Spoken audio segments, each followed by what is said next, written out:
Desde os meus 8 anos de idade eu sabia que eu queria ser jornalista. Eu gostava de chegar nos meus pais, passar alguma informação que eu tinha lido ou visto e que eu sabia que eles ainda não estavam cientes daquela informação para ver a reação deles, né? Então eu sabia que a informação, e dependendo do grau dela, ela tinha um impacto nas pessoas, ela causava um impacto nas pessoas. E eu gostava de ver essa reação. Então eu sabia que eu queria falar, é isso que eu quero pra minha vida. Desde os meus 8 aninhos de idade eu sabia que eu queria ser jornalista. Meu nome é Leandro Martins, eu sou jornalista. A minha história é um pouco louca. Eu estudei no Colégio Singular de Santo André.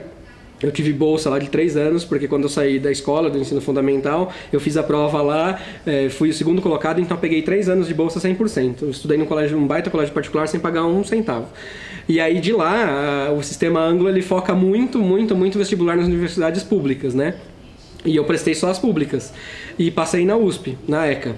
E aí eu fiz ECA quase 2 anos, mas a universidade não se mostrou do jeito que eu gostaria que fosse. Na minha época, pelo menos quando eu estava lá, tinha uma estrutura ruim, muitas vezes os laboratórios estavam quebrados, as oficinas não eram a contento, então eu me decepcionei um pouco com a formação da ECA. E aí eu mudei para Metodista, nesse meio. E aí eu concluí a faculdade na Metodista, lá em São Bernardo do Campo. E lá já era uma coisa mais equilibrada entre teoria, prática, enfim, então eu acabei fazendo lá. A universidade, ela te dá uma perspectiva de como é a profissão, ela te ajuda em algumas partes práticas, ela te passa coisas inerentes à profissão, como a ética jornalística, por exemplo, como as linguagens para as diversas mídias, como a apuração jornalística, que você acaba aprendendo a fazer na faculdade. É claro que o que vai te dar a experiência, a cancha, o ser ou não um bom profissional é o mercado de trabalho. É a prática, isso você não tem a dúvida que a prática vai moldar o profissional. Mas a universidade é extremamente necessária para que a pessoa entenda o que é a carreira, se ela está no lugar certo, se ela acha que é aquilo mesmo. Eu comecei na Rádio ABC, que foi uma rádio regional lá local, no ABC Paulista, fiquei em Santo André. Aí fui para a TV da faculdade, a TV Metodista. Na TV Metodista eu fui escrever no jornal impresso, que se chama Hoje Jornal. De lá eu fiz um freela na TV Mais para as eleições municipais em 2008. E aí o negócio ficou tão bacana, ganhou tanta repercussão que eu acabei sendo contratado pela emissora. E aí o meu ex-chefe e ex-professor da universidade tinha um projeto aqui em Guarulhos, ele me chamou para vir para cá. Vim para cá em 2009, aí tomei contato com um concurso público aqui da Câmara e me tornei apresentador da Câmara. Foi assim que foi a trajetória. A minha paixão sempre foi o esporte, né? Eu sempre quis conduzir a minha carreira para ser jornalista esportivo. Sempre tentei enveredar por esse caminho. Engraçado que não foi muito fácil, eu sempre detestei política. Só que a política sempre foi o jornalismo que me deu dinheiro e o esporte sempre foi o jornalismo que me deu prazer e nenhum dinheiro. É muito engraçado isso. A minha paixão sempre foi o esporte. Digo que fui feliz durante um bom tempo com o programa que eu apresentei na web durante quase 7 anos, que foi o Esporte na Rede. Foi onde eu me realizei, assim. Ali eu fui muito feliz porque era um programa que eu fazia, eu era roteirista, então eu dei exatamente a cara que eu quis para o programa e quando eu vi o resultado no ar, me agradava muito. Hoje eu trabalho com política, não vou dizer que sou triste por isso, não sou, mas a paixão minha sempre vai ser o esporte, isso não tem dúvida. Eu tive a oportunidade de, no ABC, me inscrever num programa de voluntariado no canal da NET, que se chamava Canal NET Cidade, antigo ABC3. E lá a gente tinha a oportunidade de fazer reportagens voluntárias, de apresentar programas voluntariamente. E a minha primeira apresentação de programa ao vivo foi lá, era num programa de esportes que se chamava Lente Esportiva, tinha 2 horas de duração, 5 comentaristas. Era apresentado pelo apresentador Paulo Andrade, que hoje é narrador e apresentador dos canais ESPN, e ele era o titular. E aí quando o gerente de programação do canal, o Beto Kerr, ele assistiu os meus vídeos que eu fazia para a faculdade, porque a gente tinha um telejornal na faculdade em parceria com o canal e era exibido lá.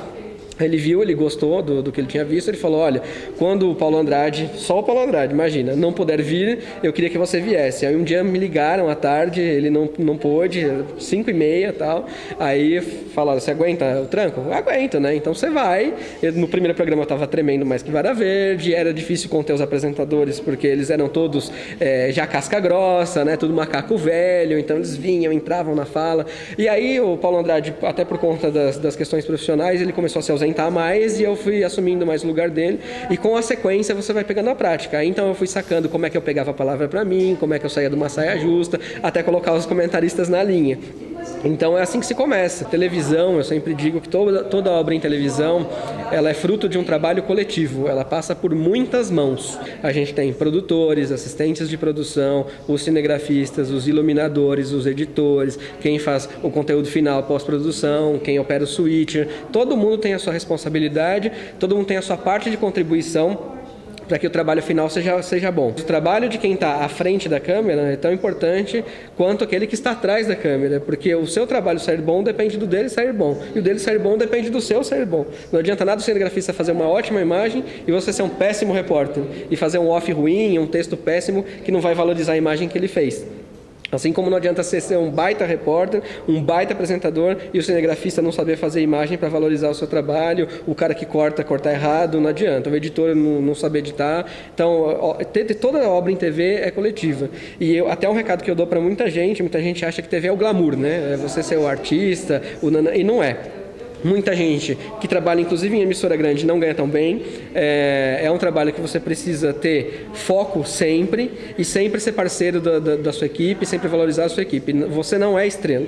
A estrela do jornalismo é a informação. Todo mundo que empunha o microfone, como você está fazendo agora, tem uma responsabilidade enorme com o que vai falar, né? Você não pode estar mal informado, não pode falar uma informação sem ter certeza, sem ter checado, sem ter apurado. Esse é um cuidado que todo mundo tem que ter. Tem gente que deseja muito uma coisa e tem um ditado que diz: cuidado com o que você deseja, que pode ser que você se realize. Apesar de gostar muito do jornalismo e saber que existem coisas muito inerentes à profissão, como o trabalhar no final de semana, o feriado, abrir mão às vezes da família, de relacionamento, enfim, e às vezes você deseja isso, mas pode ser que você não suporte. Eu tenho amigos, por exemplo, que começaram no jornalismo em emissoras legais até, ou em jornais legais, quer que seja mídia, e aí a pessoa não suportou o tranco do final de semana, de trabalhar muito, de ter jornada muito extensa, né? Então, assim, cuidado com o que você deseja, porque às vezes pode se realizar e depois você pode tomar conhecimento que você não quer aquilo. Então, eu não tenho arrependimento das decisões que eu tomei, não. Eu me considero um privilegiado, porque quer queira, quer não, eu não gostava de política, mas os ventos me trouxeram para cá. E eu não me arrependo hoje de estar nessa área. Eu aproveitei as oportunidades. Hoje posso dizer que, pelo perfil que eu tenho, de ser uma pessoa família e tal, eu consigo ter os meus finais de semana, consigo ter os meus feriados com a família. Não é regra, viu, gente? Isso é exceção, mas acontece. Então eu fui um privilegiado, mesmo não querendo isso no início, me jogaram pra cá e hoje eu tô contente. Fico doido quando eu leio coisas que desinformam as pessoas, quando eu vejo notícias falsas, site de notícia falsa pra mim, eu sei que é uma piada, mas nossa, é terrível ver que tem pessoas que compartilham aquilo como se fosse verdade. E nem todo mundo tem o tempo de ficar checando, de ficar apurando, isso é função do jornalista mesmo. Eu tenho certeza que o jornalista é aquele que sabe pouco sobre muita coisa, e alguns sabem muito sobre pouca coisa, né? Mas o jornalista é aquele que deve, na minha opinião, saber pelo menos um pouquinho sobre muita coisa. A cultura geral e a informação sobre tudo, sobre todos os assuntos, é fundamental para o jornalista. Mas tem um outro ditado também no jornalismo que diz que o jornalista muitas vezes nem sempre sabe, mas sabe quem sabe. Então é importante você ter boas fontes para se informar bem acerca de um assunto que você não domina. Já veio pessoas procurarem a gente para levar um problema, por exemplo, para o vereador, para a Câmara, e aí a gente leva e aquilo às vezes se resolve e a pessoa depois vem te agradecer.